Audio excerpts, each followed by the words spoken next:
ఇకపై మీకు ఇష్టమైన ఫేవరెట్ సీరియల్స్ యొక్క ఫుల్ ఎపిసోడ్స్ యూట్యూబ్లో అందుబాటులో ఉండవు. కేవలం సన్నెక్స్లో మాత్రమే ఫ్రీగా చూడొచ్చు.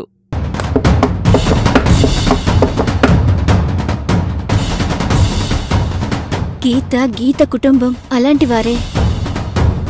వాళ్ల మనసులో ఏముందో, ఎలాంటి ప్లాన్ ఉందో ఎవ్వరికీ తెలీదు. నీ వల్ల ప్రమాదం ఉందని వాళ్ళకు అనిపిస్తే మా అక్కని, అదే మీ అమ్మని తప్పించినట్టు నిన్ను కూడా తప్పించేస్తారు. మీ నాన్న ఎవరో తెలిసి ఇన్నాళ్ళు నీకు చెప్పకుండా దాచింది అంటే గీత ఎలాంటిదో నువ్వే ఆలోచించుకో. సరే, జరిగిందేదో జరిగిపోయింది. నువ్వేం దిగులు పడద్దు. నీకు జ్వరం తగ్గగానే మనిద్దరం వెళ్ళిపోదాం. నువ్వు ధైర్యంగా ఉండు, సరేనా? నా విషయంలో నువ్వు అనుకుంటుంది నిజం కాదు, అబద్ధం. అంటే నేను ఆశ్రమంలో ఎంక్వైరీ చేశాను.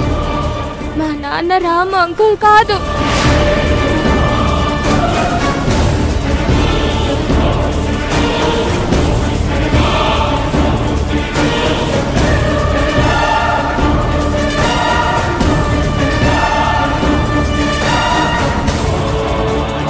ఈ విషయం నాకు తెలుసు కాబట్టే నేను గీతని అమ్మ అని పిలుస్తున్నాను.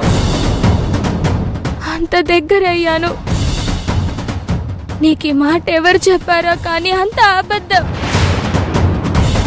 ఆ అబద్ధాన్ని నిజమని నమ్మి నువ్వు ఈ కుటుంబానికి ద్రోహం చేయాలనుకున్నావు. మరి అలాంటప్పుడు నీకు జ్వరం ఎందుకు వచ్చింది?